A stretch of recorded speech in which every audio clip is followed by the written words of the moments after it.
Bona nit, benvinguts al hat-trick espanyol. Bona nit, David. Bona nit, Raquel. Quin desastre avui, oi? Tela. Sí, avui tela, perquè aquesta potser és la millor paraula que defineix el partit que ha fet l'equip de Mauricio Pochettino davant del Tenerife. Avui ens ha deixat la pitjor imatge de la temporada. El resultat és dolorós, estrepitosa derrota per 4-1, i l'Espanyol ha estat un equip sense ànima avui. Tu has fet servir la paraula desastre, però qualsevol paraula negativa serveix per descriure el que ha fet l'Espanyol avui a l'Heliodoro Rodríguez López de Tenerife. La veritat és que cada setmana parlem del paper de l'Espanyol fora de casa.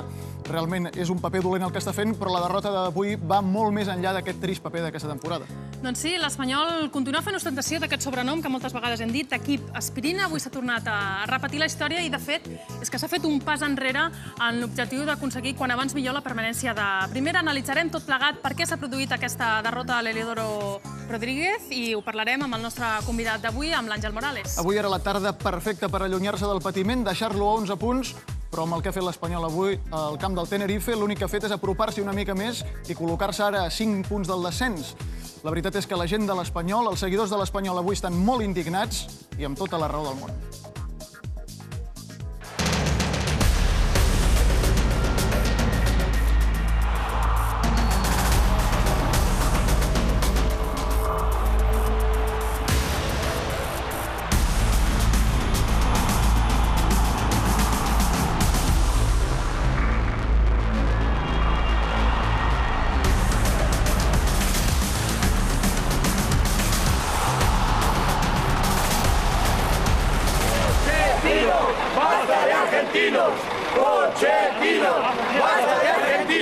Que estem ja masses partits veient la vergonya de partits que veiem, no pot ser. Almenys perden dignitat.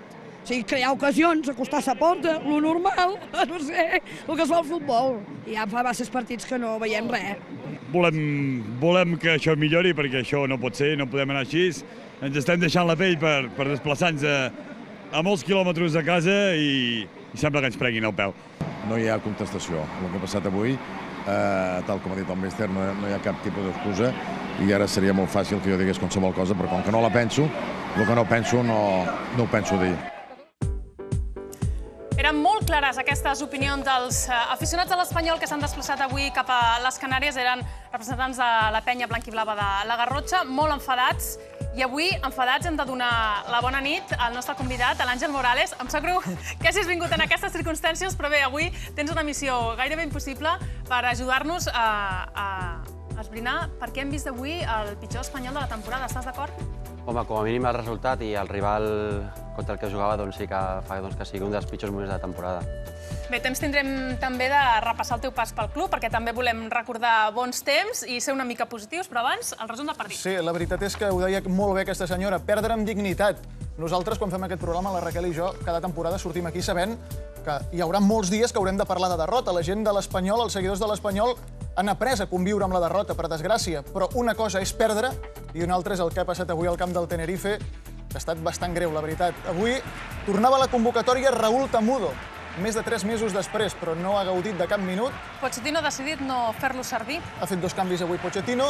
Els seguidors de l'Espanyol desplaçats a Tenerife, gaudint d'una tarda de 25 graus de temperatura, una tarda magnífica per jugar a futbol, i on el Tenerife sabia el que s'hi jugava i ha semblat que l'Espanyol no sabia que s'hi estava jugant coses molt similars.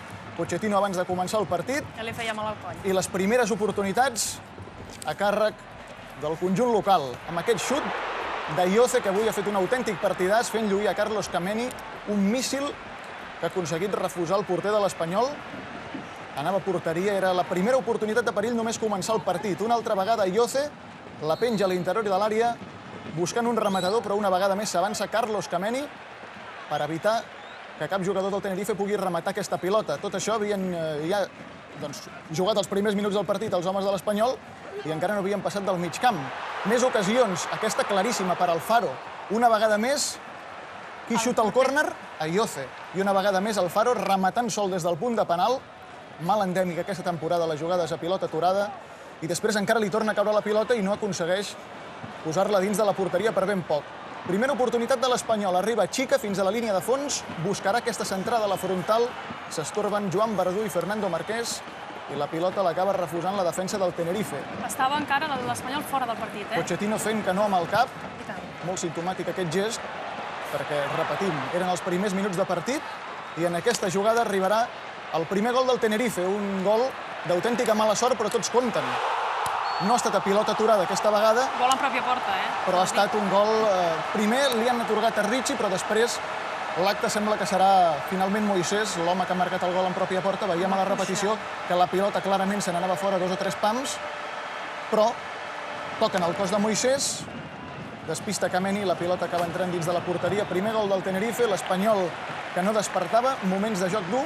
Aquesta primera entrada claríssima de Manolo Martínez sobre Chica, que ha tornat a córrer per la banda dreta, ho ha tornat a fer bé, fins que finalment ha desaparegut com tota la resta de companys.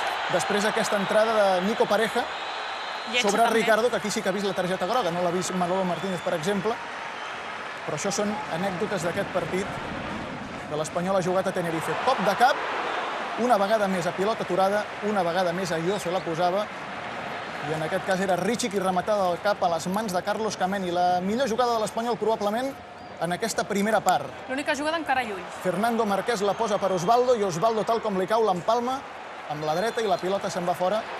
Per ben poc reclamava córner Osvaldo. Té un bon xut, Osvaldo?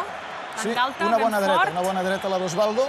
Això no ho fa qualsevol. Reclamava córner, però veiem que Aragoneses no la toca. Aquí és una nova acció de l'Espanyol. Osvaldo veu a Fernando Marqués, però estaven fora de joc. Tot i així, Fernando Marqués, per si de cas...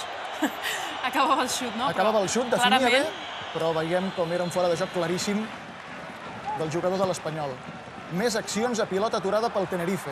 Després donarem l'estadística de córners, que ha servit el Tenerife avui. Aquesta aquí han xiulat falta a favor del Tenerife i veurem que era dins de l'àrea, per tant hauria d'haver estat penal d'Ivan Alonso. Ha perdonat, l'àrbitre aquí. Per sort no l'ha vist. Menys mal. Podem dir-ho així. Menys mal. Però bé, tant se val, perquè no hagués influït en els resultats. Doncs no. Aquesta és de Nino.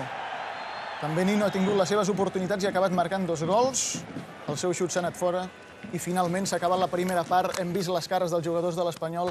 Àngel, què s'ha de dir d'aquesta primera part? Poca cosa es pot dir, perquè és el que hem vist i això no enganya ningú. La veritat és que el Tenerife ha sigut molt superior i a mi personalment m'ha sorprès molt veure el Verdú un altre cop al doble pivot. Jo crec que el Verdú està molt més còmode a la mitja punta, per tant augmenta el seu rendiment i per tant l'equip surt beneficiat. I un partit com avui que se sabia com sortiria el Tenerife per les pròpies necessitats, m'ha sorprès no veure un doble pivot més consistent, més defensiu com s'estava veient als últims partits.